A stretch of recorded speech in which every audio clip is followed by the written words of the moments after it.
Hello दोस्तों, स्वागत है आप सभी का लर्न एंड फन पर। और आज का जो हमारा लेक्चर है वहाँ पे हम कवर करेंगे अपने एबायोटिक फैक्टर को, जो हमारा लास्ट सॉइल वाला रह गया था उसको। एंड फिर हम देखेंगे रिस्पॉन्स टू एबायोटिक फैक्टर्स, यानी कि हमारे ऑर्गेनिज्म जो हैं वो किस तरीके से रिस्पॉन्ड करते हैं टू डीज एबायोटिक फैक्टर्स।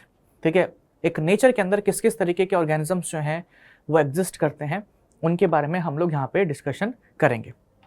तो शुरू करते हैं विदाउट वेस्टिंग एनी टाइम। सो आगे आ जाइए। सॉइल के बारे में हम लोग पढ़ रहे थे, तो सॉइल के बारे में ही ज़रा डिस्कशन जो है स्टार्ट करते हैं।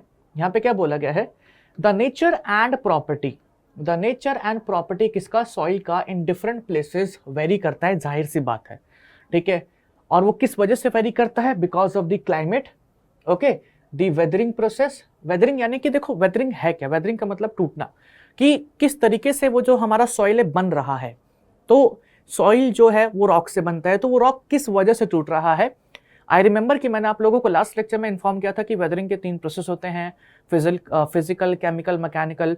सो ऑक्सीडेशन या हाइड्रोलाइसिस वगैरह हो रहा है रॉक का, विंड वाटर वगैरह से ब्रेक कर रहा है, या कोई और मेथड है, तो उस हिसाब से किस तरीके से या किस रीजन से, किस मैकेनिज्म से हमारे सॉइल का रॉक का ब्रेकडाउन हो रहा है, तो उस पर भी डिपेंड करता है nature of soil. Okay, whether soil जो है इज ट्रांसपोर्टेड और सेडिमेंट्री, सॉइल कहीं से ट्रांसपोर्ट होकर के आई है, सेडिमेंट्री है, हाउ सॉइल डेवलपमेंट अकर्ड, इन सारी चीजों के ऊपर nature and properties of soil depend करती हैं। Various characteristics of soil such as soil composition हो गया, ग्रेन साइज हो गया, and aggregation determine the percolation and water holding capacity of soil. So बहुत सारे फैक्टर्स जो होते हैं, ओके, किसके, सॉइल के, जैसे कि सॉइल की कंपोजिशन क्या है, ग्रेन साइज क्या है, और एग्रीगेशन कितना वो इकट्ठी है कितना नहीं है, वो डिटरमाइन करता है percolation and water holding capacity. Percolation यानी कि कितने कितने पार्टिकल्स आसपास रह सकते हैं, कितना वाटर वो होल्ड कर सकते हैं।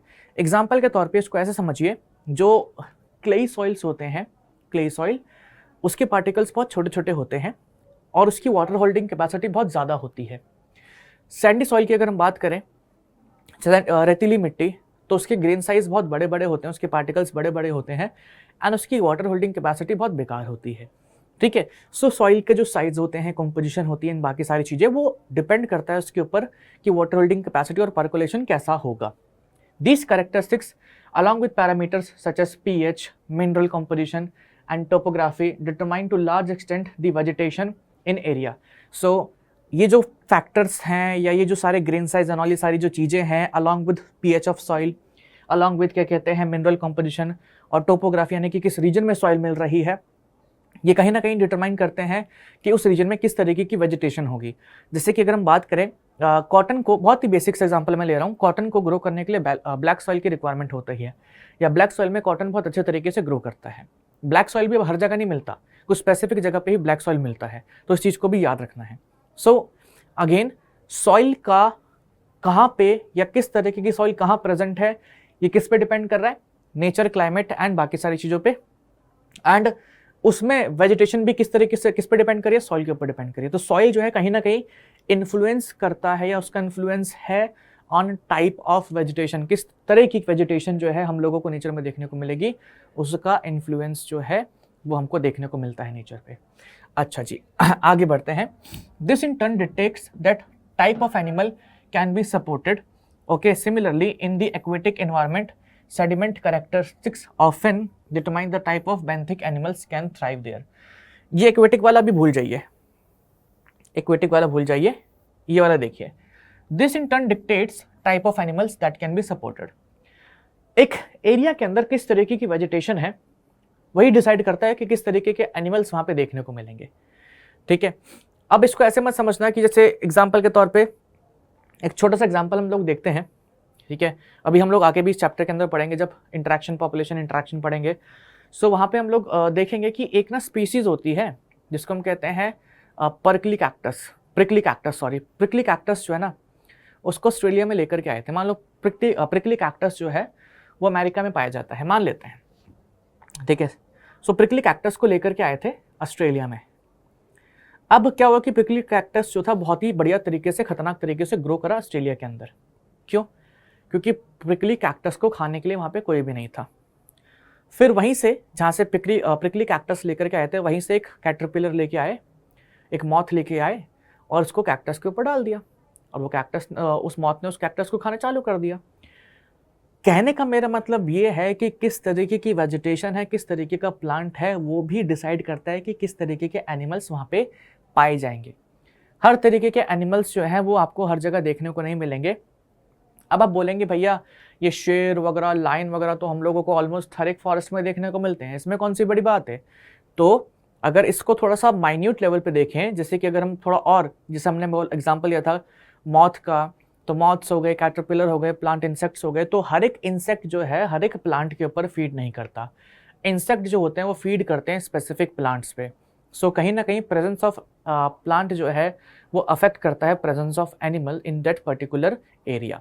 ओके, अब सॉइल की अब थोड़ा सा डिटेल में बात कर लेते हैं कि इसका पूरा का पूरा हमने ये देख लिया कि सॉइल किस तरीके से टाइप्स ऑफ ऑर्गेनिज्म को या वेजिटेशन को अफेक्ट कर रहा है, किस तरीके से वेजिटेशन जो है और एनिमल्स जो है सॉइल के ऊपर डिपेंडेंट है।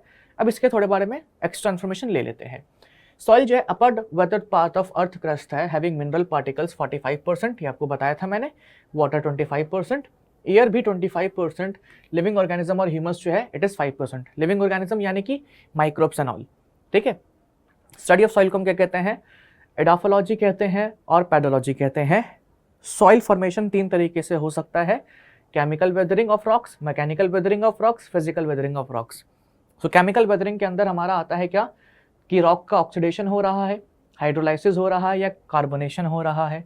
मैकेनिकल वेदरिंग में आता है कि किसी लिविंग ऑर्गेनिज्म ने, जैसे कि लाइकेंस हमारे सॉइल रॉक के ऊपर ग्रो करते हैं तो लाइकेंस ने ब्रेक कर दिया, कोई ग्रेजिंग एनिमल है, ठीक है, और अर्थवर्म वगैरह जो हैं वो ब्रेक कर रहे हैं रॉक को और वो वेदर होकर फिर सॉइल में कन्वर्ट हो रहा है।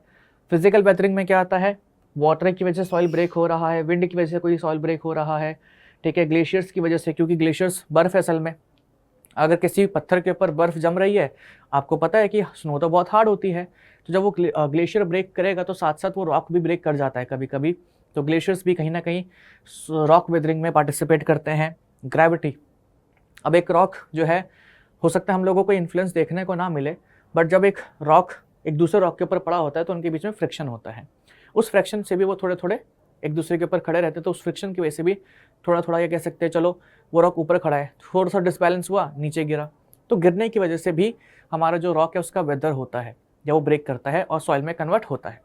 ओके, ना इंपॉर्टेंट क्या है हमारे लिए, सॉइल का होराइजन, ये देख लेते हैं, this is important. A fully formed soil show करता है डिफरेंट लेयर्स जिसको हम कहते हैं हॉरिजॉन्स, ठीक है। The sequence and nature of these layer is called soil profile. तो हमारे सॉइल का अगर आप देखेंगे, फुली फॉर्म्ड अगर सॉइल को देखते हैं तो उसके अंदर आप लोगों को डिफरेंट लेयर्स देखने को मिलती हैं एंड उसको हम कहते हैं हॉरिजॉन्स, ठीक है। और इसका जो हॉरिजॉन्स का सीक्वेंस होता है एंड नेचर जो होता है उसको हम कहते हैं सॉइल प्रोफाइल, या आप इसको सिंपली ऐसे भी कह सकते हैं, ये जो स्टडी है किसकी, हॉरिजॉन्स की, इसको हम क्या कहते हैं, सॉइल प्रोफाइल कहते हैं। Study of horizon and their nature, उसको हम सॉइल प्रोफाइल कह सकते हैं। तो कुछ हॉरिजॉन्स होती है हमारे, जैसे कि ओ हॉरिजॉन हो गया, फिर उसके बाद आता है हमारा हॉराइजन ए, फिर आता है बी, फिर सी एंड लास्ट इज आर, ठीक है। तो ये डिफरेंट टाइप ऑफ हॉरिजॉन्स है जो हम लोगों को देखने को मिलती है। इसको हम थोड़ा सा छोटा कर देते हैं ताकि जो नीचे ये छुप रहा है आपको वो दिखाई दे जाए, बस दैट्स इट। ओके, चलो जी आगे चलते हैं। सबसे पहले ओ होराइजन पे आते हैं, अपर मोस्ट है, ठीक है, अपर मोस्ट होराइजन है। It is made up of organic matter. यहाँ पे ऑर्गेनिक मैटर हमें बहुत देखने को मिलता है। Organic matter is dead plant and animal matter, dead plant and animal matter. तो ऑर्गेनिक मैटर यहाँ पे हम लोगों को बहुत देखने को मिलता है। जाहिर सी बात है कि सबसे ऊपर वाली लेयर है तो यहाँ पे डेड प्लांट और एनिमल्स बहुत ज़्यादा देखने को मिलेंगे।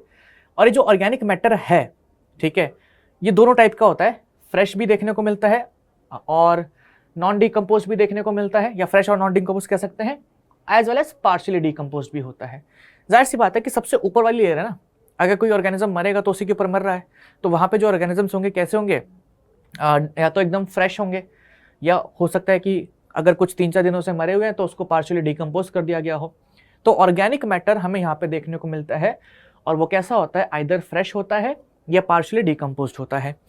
अब ओ होराइजन की बात करें तो ये ओ होराइजन जो है ये फर्दर 2 कैटेगरीज में डिवाइडेड है, O1 रीजन और O2 रीजन। सो जैसे मान लो कि अगर ये ओ होराइजन है यहाँ से लेकर के यहाँ तक, सो दिस यहाँ से लेकर यहाँ तक ओ होराइजन है, सो this is O1 and this is O2, ठीक है। सो O1 के अंदर अगर हम बात करें तो यहाँ पे हमारे जो सब्सटेंसेज होते हैं या ये अपर मोस्ट होती है लेयर, इसके अंदर फ्रेशली एडेड ऑर्गेनिक मैटर देखने को मिलता है, जैसे कि डेड लीव्स हो गए, ब्रांचेस हो गए, फ्लावर्स हो गए, फ्रूट हो गए, डेड एनिमल्स भी डाल सकते हैं आप लोग। होराइजन 2 या O2 जो होराइजन होता है, it is present below O1, it consist of organic matter which is in different state of decomposition, या इसके अंदर पार्शियली डिकम्पोज्ड ऑर्गेनिक मैटर आपको देखने को मिलेगा, पार्शियली डिकम्पोज्ड। सी एक बहुत ही सिंपल सा फंडा है, अगर पहली लाइन में हम लोगों को बोला गया कि होराइजन जो O है वो अपर मोस्ट लेयर है और इसके अंदर हम लोगों को ऑर्गेनिक मैटर देखने को मिलता है, और ऑर्गेनिक मैटर दोनों स्टेट में होता है, या तो एकदम फ्रेश होगा या तो पार्शियली डिकम्पोज होगा। तो जाहिर सी बात है कि अगर हम O1 की बात करें तो इस रीजन में एकदम फ्रेश ऑर्गेनिक मैटर होगा। उससे थोड़ा अगर नीचे आते हैं, अगर इससे थोड़ा सा नीचे आएंगे तो ऑर्गेनिक मैटर थोड़ा नीचे आते आते थोड़ा सा डिकम्पोज हो जाएगा, तो पार्शियली डिकम्पोज्ड या आप कह सकते हैं यहाँ पे हमें ऑर्गेनिक मैटर देखने को मिलता है in different stages of decomposition, ठीक है। यहाँ पे जो ऑर्गेनिक मैटर प्रेजेंट होता है ये हम लोगों को देखने को मिलता है इन डिफरेंट स्टेजेस ऑफ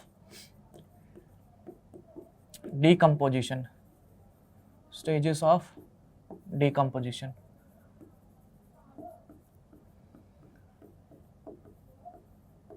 ठीक है, ये यहां पे सारी की सारी कहानी है और बहुत ही ईजी है, कुछ इसको मुश्किल मत लेना। एक सिंपल सी बात है, अगर कोई चींटी हमारी यहाँ पे मर रही है तो वो इस वाले लेयर में आ गई है, और थोड़ा सा डिकम्पोज होगी तो डिकम्पोज होते होते थोड़ा नीचे आ जाएगी तो यहाँ पे आ जाएगी, O2 में आ जाएगी, सिंपल है ना।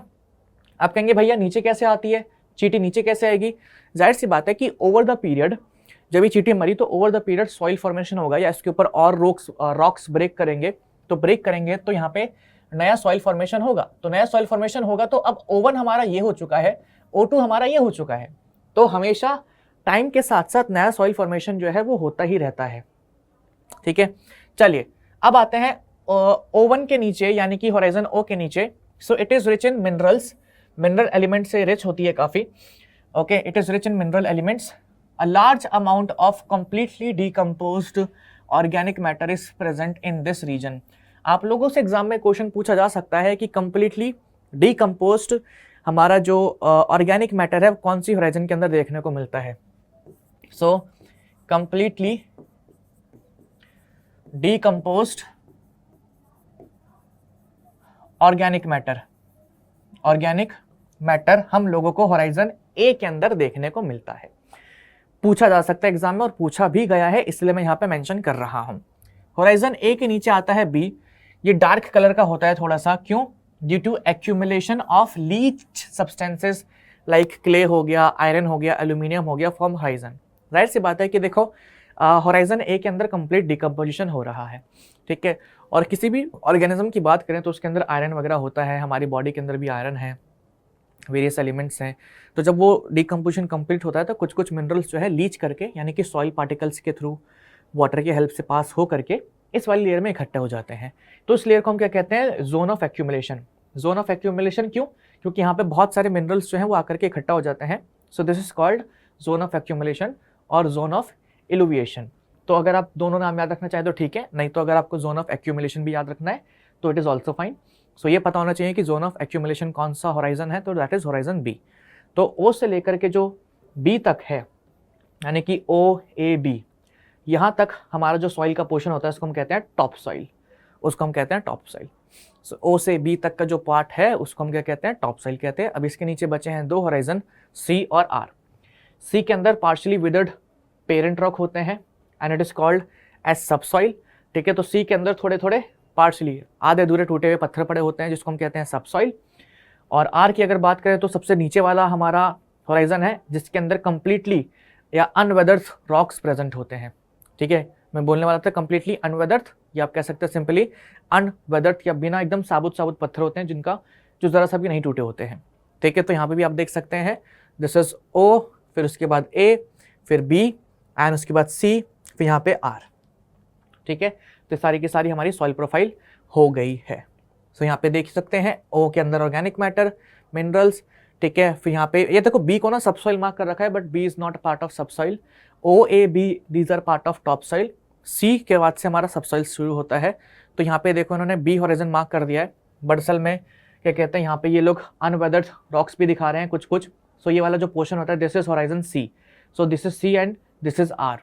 तो ये पार्ट है सबसॉइल का। ऊपर वाले जो है हमारे, जैसे कि मान लो चलो इसको बी कह देते हैं, इसको हम ए कह देते हैं, इसको हम ओ कह देते हैं। सो ये हमारे टॉप सॉइल है। ओके चलिए, सो हमारे यहाँ पे सारे के सारे जो एबायोटिक फैक्टर्स हैं वो होते हैं कंप्लीट। अब सवाल उठता है कि इन एबायोटिक फैक्टर्स के खिलाफ किस किस तरीके का रिस्पॉन्स हम लोगों को ऑर्गेनिज्म में देखने को मिलता है।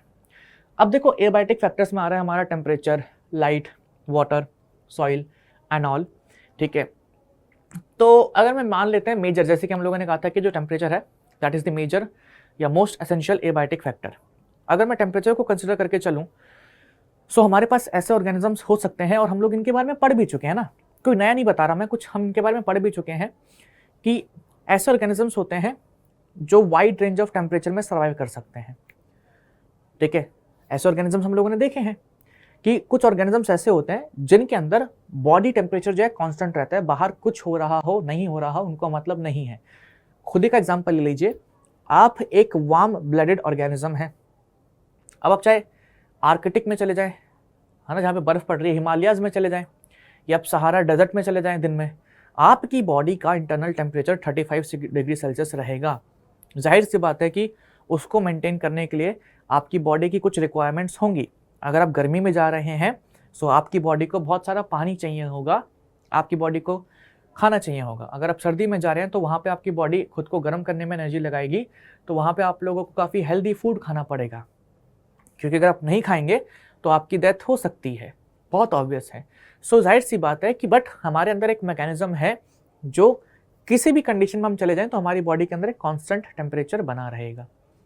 ठीक है, अच्छा दूसरा केस क्या बन सकता है कि हमारा जो इंटरनल इन्वायरमेंट है, हमारी बॉडी का जो इंटरनल इन्वायरमेंट है वो चेंज हो रहा है विद द सराउंडिंग इन्वायरमेंट। यानी कि अगर बाहर टेम्परेचर 10 डिग्री सेल्सियस है तो मेरा बॉडी का टेम्परेचर भी 10 डिग्री सेल्सियस हो गया। बाहर अगर 20 है तो मेरी बॉडी का 20 हो गया, बाहर अगर 30 है तो मेरी बॉडी का 30 हो गया। कहने का मतलब यह है कि हमारा बॉडी का इंटरनल कंडीशन जो है it is changing with the external conditions. ठीक है, तो दो तरीके के ऑर्गेनिजम्स मैंने आपको बताए, एक वो जिनका इंटरनल कंडीशन हमेशा कांस्टेंट रहता है, एक वो जिनका इंटरनल कंडीशंस विद सराउंडिंग्स वो चेंज होता रहता है। सो जिनका चेंज होता रहता है उसको हम कहते हैं कन्फॉर्मर्स। यहाँ पे आप लोगों के सामने ग्राफ है, यहाँ पे आप देख सकते हैं इंटरनल लेवल और एक्सटर्नल लेवल, और यहाँ पे आप लोग देख सकते हैं रेगुलेटर्स आपको दिख रहा होगा। सो अगर आप कन्फॉर्मर्स का देखेंगे तो कन्फॉर्मर्स में आप लोगों को एक स्ट्रेट लाइन ग्राफ दे रहा है। तो यहाँ पे क्या बोला है, अगर एक्सटर्नल लेवल में कोई चेंज आया है तो उतना ही चेंज इंटरनल लेवल में आया है, एक्सटर्नल लेवल में चेंज बढ़ा तो उतना ही बढ़ा हमारा इंटरनल लेवल में। कहने का मतलब यह है कि इन केस ऑफ कन्फॉर्मर्स, या कन्फॉर्मर्स वो एनिमल्स होते हैं जिनकी इंटरनल कह सकते हैं लेवल्स या इंटरनल कंडीशंस जो होती हैं वो एक्सटर्नल के साथ साथ चेंज करती रहती हैं। वहीं पर अगर आप देखेंगे रेगुलेटर्स को, तो रेगुलेटर्स के केस में क्या हो रहा है कि बाहर एक्सटर्नल लेवल कितने भी चेंज हो जाए, कितने भी इंक्रीज हो जाए, लेकिन इंटरनल लेवल एक कांस्टेंट लाइन पे दिखाया गया है। ठीक है, कुछ होते हैं हमारे पार्शियल रेगुलेटर्स। पार्शियल रेगुलेटर्स कौन से होते हैं, वो ऑर्गेनिजम्स जो कुछ टाइम के लिए अपनी बॉडी के अंदर चेंज लेके आते हैं विद रिस्पेक्ट टू या इन एसोसिएशन, या कह सकते हैं हाँ इन एसोसिएशन भी कह लो तो with external conditions, but after some time, after some particular point उनके जो अंदर चेंजेस हैं वो कांस्टेंट या उनके अंदर चेंजेस होना बंद हो जाते हैं। जैसे कि ग्राफ देखेंगे तो कुछ समय के लिए ग्राफ एक्सटर्नल लेवल के साथ साथ इंटरनल लेवल भी ऊपर बढ़ा, लेकिन उसके बाद वो कांस्टेंट हो गया, उसके बाद कोई चेंज हम लोगों को देखने को नहीं मिला। तो ये होते हैं हमारे क्या, ये होते हैं हमारे बेसिकली पार्शियल या पार्शियली रेगुलेटर्स, इसको हम कहते हैं। इन्हीं के बारे में हम थोड़ी बहुत बातचीत करते हैं और जरा समझते हैं कि क्या यहाँ पे कहा जा रहा है। ओके चलिए, ओके सो अब यहाँ पे क्या बोला गया देखते हैं जरा इसको। Having realized that abiotic conditions of many habitats may vary drastically in time, we now ask how do the organisms living in such conditions या such habitat cope or manage with these stressful conditions। So basically यहाँ पे बोला गया है कि जो abiotic conditions जो हैं habitat की वो टाइम के साथ साथ ड्रास्टिकली चेंज हो सकती है। तो सवाल ये उठता है कि किस तरीके से ये जो हमारे ऑर्गेनिजम्स हैं ये मैनेज करते हैं या उस हैबिटेट के अंदर सर्वाइव करने की कोशिश करते हैं। But before attempting to answer this question we should perhaps ask first why a highly variable external environment should bother the organism after all. उससे मतलब मैनेज कर रहे हैं, किस तरीके से कर रहे हैं, that is a different thing, उस सवाल पे भी आएंगे। लेकिन उससे पहले इस सवाल का आंसर जानना ज़्यादा ज़रूरी है कि ये वेरिएबल इन्वायरमेंट का ऑर्गेनिजम्स के ऊपर फर्क क्यों पड़ रहा है या कैसे पड़ रहा है। कैसे पड़ रहा है वो पता लग गया तो उसके बाद हम ये पता लगा देंगे कि अच्छा भाई कैसे मैनेज करते हैं फिर वो चीज़ को। तो one would expect that during course of millions of years there existence many species would have evolved a relatively constant internal body temperature, ठीक है, या internal environment that permits all biochemical reactions and physiological functions to proceed with maximum efficiency and thus enhance करते हैं overall fitness of an species. This constancy, for example, could be in terms of optimum temperature and osmotic concentration of body fluids. Ideally, then the organism should try to maintain the constancy of its internal environment, a process called homeostasis, despite varying external environmental conditions that tend to upset its homeostasis. Let us take an analogy to clarify this important concept. ठीक है, चलो इसको भी रुक जाते हैं। ठीक है, पहले तो अभी ये हम समझ रहे हैं, यहाँ पे हम ये बात कर रहे हैं कि क्यों ये जो वेरिएबल इन्वायरमेंट है ये बॉदर करता है किसी भी ऑर्गेनिज्म को। तो यहाँ पे एक बात बोली गई है कि यार देखो बहुत टाइम हुआ है, या मतलब over the period of evolution बहुत सारे एनिमल्स ऐसे हैं जिन्होंने अपनी बॉडी के अंदर एक कांस्टेंट टेम्परेचर बना के रख लिया है। और अगर एक्वेटिक ऑर्गेनिजम्स की बात करें तो उन्होंने अपनी बॉडी के अंदर एक कांस्टेंट ऑस्मोटिक कंसंट्रेशन बनाने का मैकेनिज्म डेवलप कर लिया है, चाहे वो सी वाटर में रहे, चाहे वो फ्रेश वाटर में रहे, कहीं रहे। उसी तरीके से बहुत सारे एनिमल्स ऐसे हैं, उनको चाहे 0 डिग्री सेल्सियस पर डाल दो, चाहे 50 डिग्री सेल्सियस पर डाल दो, दे विल मेंटेन या will try to maintain a constant body temperature, जो कि हम ह्यूमंस में भी देखने को मिलता है। Okay, this constituency for example could be optimum in terms of temperature, ठीक है, एंड ऑस्मोटिक कंसंट्रेशन। एंड ये जो कंसिस्टेंसी है कहीं ना कहीं इसकी हेल्प से क्या कर पाते हैं, वो मैक्सिमम एफिशिएंसी से अपना बॉडी का जो फंक्शन होता है वो हम कर पाते हैं। ठीक है, the organism should try to maintain constant of internal environment despite varying external conditions. So according मतलब ये आइडियली देखा जाए तो अगर जो ऑर्गेनिज्म है वो मेंटेन करने की कोशिश करता है अपने इंटरनल इन्वायरमेंट को, डिस्पाइट एक्सटर्नल इन्वायरमेंटल कंडीशंस में अगर कुछ वेरी हो रहा है फिर भी मेंटेन करने की कोशिश करता है। ठीक है, कैसे, अब जैसे एग्जांपल के तौर पे कैसे, suppose a person is able to perform his or her work best with the temperature 25 degree Celsius and wishes to maintain it so even when it is scorchingly hot or freezingly cold outside. होगा क्या, it could be achieved at home in car while traveling and at workplace by using an air conditioner in summer and heater in winter. ठीक है, then his or her performance would be always maximum regardless of weather around him. Here the person homeostasis is not accomplished through physiological but artificial means. How do other living organisms cope up with this situation? ठीक है, सो देखो basically यहाँ पे क्या बोला गया है कि ठीक है, बहुत सारे organisms over the duration evolve हुए हैं to maintain a constant body temperature and we can say constant osmotic concentration अगर वो एक्वेटिक ऑर्गेनिज्म है तो। अब जाहिर सी बात है कि आइडियल कोई भी ऑर्गेनिज्म जो है वो उसको मेंटेन करने की कोशिश करेगा ही करेगा। ओके, और अगर वहाँ पे क्या कहते हैं कोई बाहर एक्सटर्नल कंडीशंस अगर उसको अपसेट करने की कोशिश भी करती हैं तो भी उसको मेंटेन करने की कोशिश करेगा, क्योंकि उस टेम्परेचर पे, उस ऑस्मोटिक कंसंट्रेशन पे उसकी बॉडी जो है मैक्सिमम फंक्शन जो कर रही है, ऑप्टिममली फंक्शन कर रही है, अच्छे तरीके से फंक्शन कर रही है।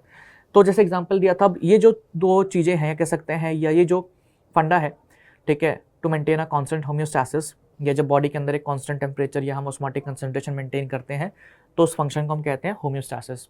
अभी जो होम्योस्टैसिस है इसको दो मेथड से मेंटेन किया जा सकता है, आर्टिफिशियली और कह सकते हैं फिजियोलॉजिकली। अब आर्टिफिशियली कैसे मेंटेन कर लिया वो आप लोगों ने देख लिया कि कोई इंसान है, अगर सर्दी है तो हीटर यूज़ कर लेगा, गर्मी है तो एयर कंडीशनर यूज़ कर लेगा, ये सारी चीज़ें वो यूज़ कर सकता है। ये एक आर्टिफिशियल मीन्स हो गया। अभी एक और सवाल क्लियर नहीं हुआ है कि यार ये जो वेरिएबल टेम्परेचर है या वेरिएबल जो एक्सटर्नल इन्वायरमेंट है हम लोगों के लिए हार्मफुल है कैसे। ठीक है, तो वो भी मेरे को अभी क्लियर करना है आप लोगों को या उसको चलो मैं पहले क्लियर कर देता हूँ। आप इसको ऐसे समझिए कि हम लोगों ने बायोमोलिक्यूल्स वाला टॉपिक जो है क्लास 11th में पढ़ा है। सो उसको ऐसे समझते हैं कि बहुत सारी एंजाइम्स हमारी बॉडी के अंदर वर्क करती है।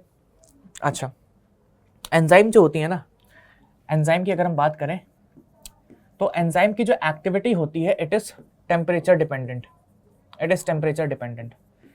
आप लोगों ने क्लास 11th में ग्राफ देखा होगा बायोमोलिक्यूल्स वाले चैप्टर में, ठीक है। सो यहाँ पे मैं लिख देता हूँ एक्टिविटी, एक्टिविटी, और यहाँ पे हम लिख देते हैं टेम्परेचर।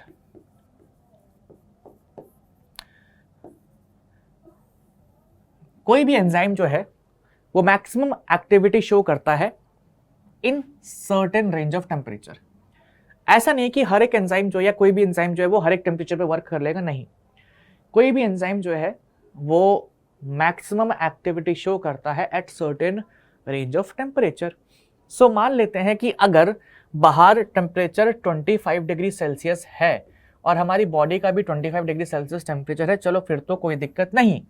लेकिन मान लो अगर टेम्परेचर 25 की जगह 30 भी छोड़ो 50 डिग्री सेल्सियस हो गया, तो जो एंजाइम है और हमारा बॉडी का टेम्परेचर भी 50 डिग्री सेल्सियस हो गया, तो एंजाइम जो है उसकी एक्टिविटी में आएगा चेंज, उसकी एक्टिविटी में चेंज आएगा। और अल्टीमेटली अगर एंजाइम ने अपनी एक्टिविटी बंद कर दी तो हो सकता है कि हमारी बॉडी के अंदर होने वाली बहुत सारी मेटाबॉलिक रिएक्शंस जो हैं, मेटाबॉलिक रिएक्शंस जो हैं वो शायद ना हो पाए। हमारी बॉडी के अंदर होने वाली जो मेटाबॉलिक रिएक्शंस हैं वो शायद ना हो पाए। तो दैट्स हाउ क्या कहते हैं टेम्परेचर जो होता है हमारी बॉडी को अफेक्ट करता है ना। अब इसको ऐसा नहीं कि मैंने टेम्परेचर बढ़ा दिया। अगर आप दोनों चीजें दे रखी हैं, मान लो ये मीन वैल्यू है टेम्परेचर की जहां पे एंजाइम मैक्सिमम एफिशिएंसी शो कर रहा है, अगर आप इस टेम्परेचर को कम करते हैं तो भी एक्टिविटी कम हो रही है, अगर आप इसको बढ़ा रहे हैं तो भी एक्टिविटी कम हो रही है। सो सेम गोज विद क्या कहते हैं एंजाइम्स, या sorry same goes with organisms. अब अगर हमारी बॉडी के अंदर इतनी सारी एंजाइम्स हैं जो हमारी बॉडी के मेटाबॉलिक रिएक्शंस करवा रही हैं, तो हम नहीं चाहेंगे कि उनका जो भी एक्टिविटी वगैरह है या जो भी क्या कहते हैं मतलब सारी रिएक्शंस वगैरह हैं उसकी एक्टिविटी वगैरह कम हो, क्योंकि अगर एक्टिविटी उसकी रिड्यूस हो जाएगी तो अल्टीमेटली हमारा जो मेटाबॉलिक रिएक्शंस हो रहे हैं वो भी अच्छे से नहीं हो पाएंगे। सो ये इफेक्ट होता है वेरिएबल कंडीशंस का हमारी बॉडी के ऊपर। अच्छा, ये तो एज अ ऑर्गेनिज्म हम लोगों ने समझ लिया। अगर हम बात करें क्या कहते हैं एक्वेटिक एनिमल्स में, तो वहां पे हो सकता है कि ऑस्मोटिक कंसंट्रेशन कहीं ना कहीं बॉडी का पीएच डिटरमाइन करेगी, और एंजाइम की एक्टिविटी पीएच पे भी डिपेंड करती है। सेम पीएच के अंदर भी यही होता है कि जो एंजाइम होता है वो एक ऑप्टिमम पीएच पे मैक्सिमम एक्टिविटी शो करता है।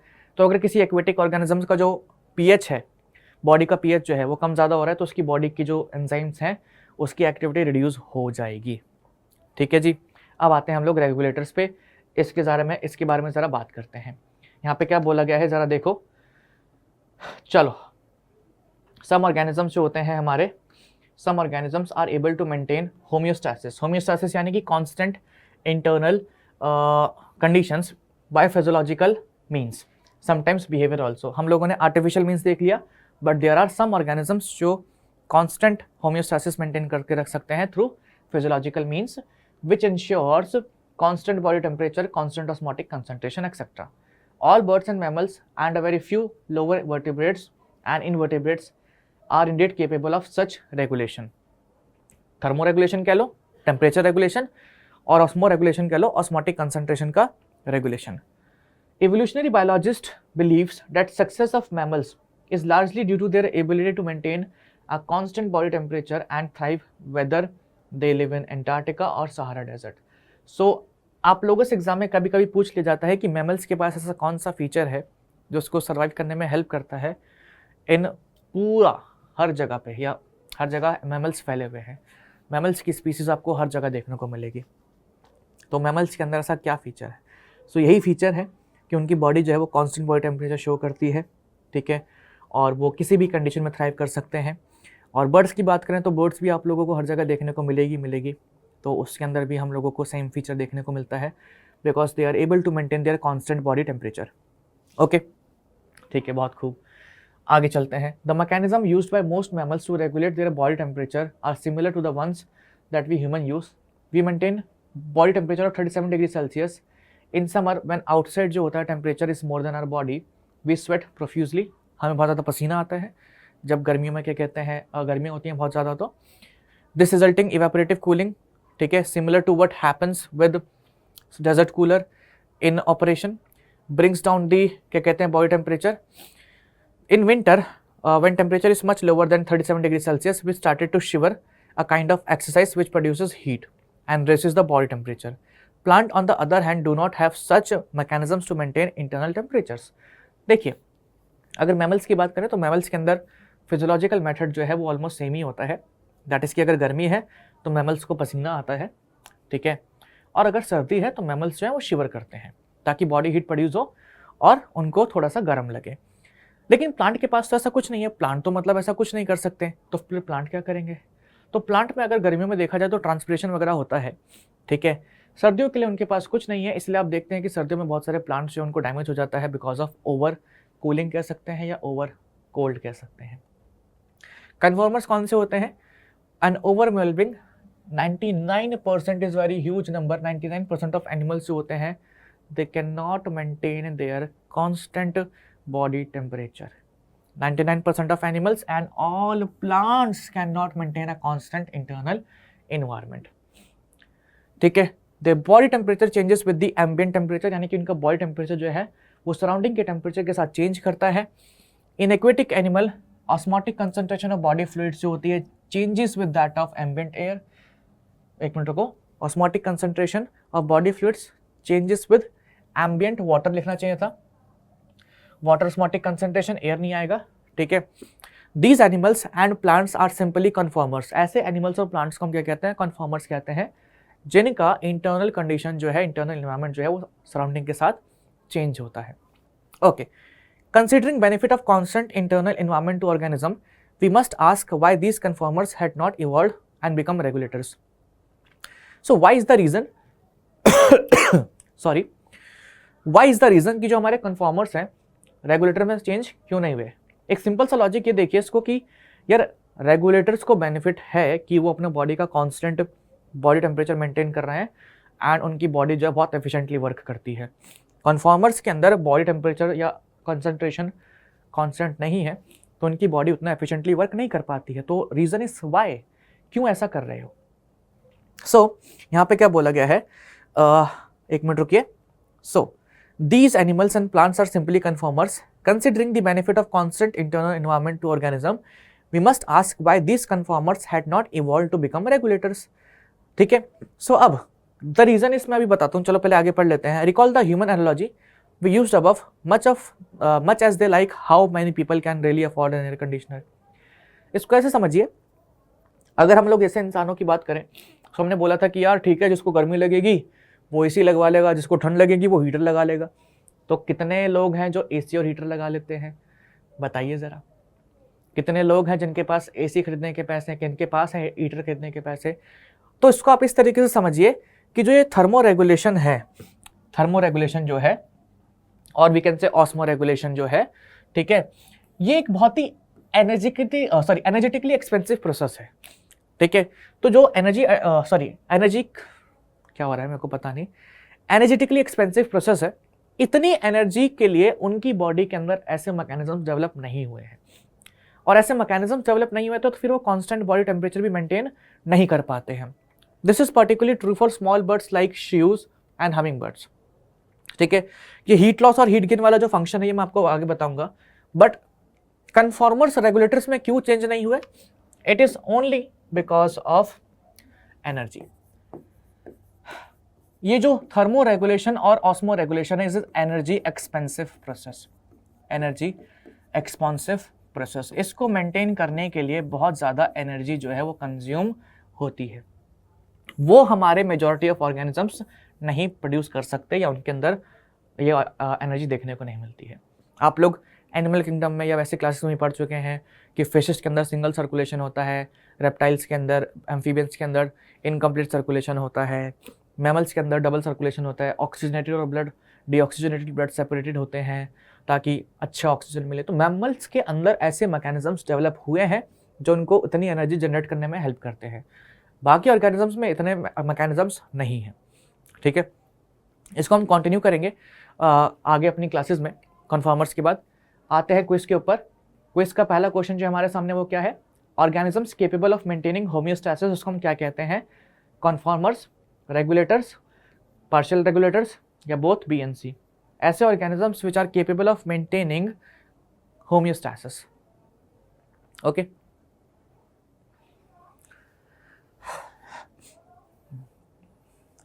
Next, dash zone is called zone of accumulation. कौन सी जोन थी सारी होराइजन में से जिसको हम जोन ऑफ एक्यूमुलेशन कहते हैं, ए, बी, सी और आर। चलिए आगे आते हैं फर्स्ट क्वेश्चन की तरफ। सो यहाँ पे हमारा करेक्ट आंसर जो है वो क्या है, organism capable of maintaining homeostasis is हमारा क्या, कौन से होते हैं, रेगुलेटर्स होते हैं, okay. And zone of accumulation कौन सा होता है, होराइजन बी। सो बी होराइजन को हम जोन ऑफ एक्यूमुलेशन कहते हैं। जो हमारी नेक्स्ट क्लास होगी उसके अंदर विल टॉक अबाउट रिस्पॉन्सेस, ठीक है। रिस्पॉन्सेस को हम फिनिश कर देंगे and will start about adaptations. हम एडेप्टेशंस देखेंगे कौन कौन सी करी जाती है अगेंस्ट दीज एबायोटिक फैक्टर्स, ठीक है जी। सो मिलते हैं आप लोगों से अगली कक्षा में, तब तक के लिए अपना ध्यान रखिए। Bye bye and thank you so much.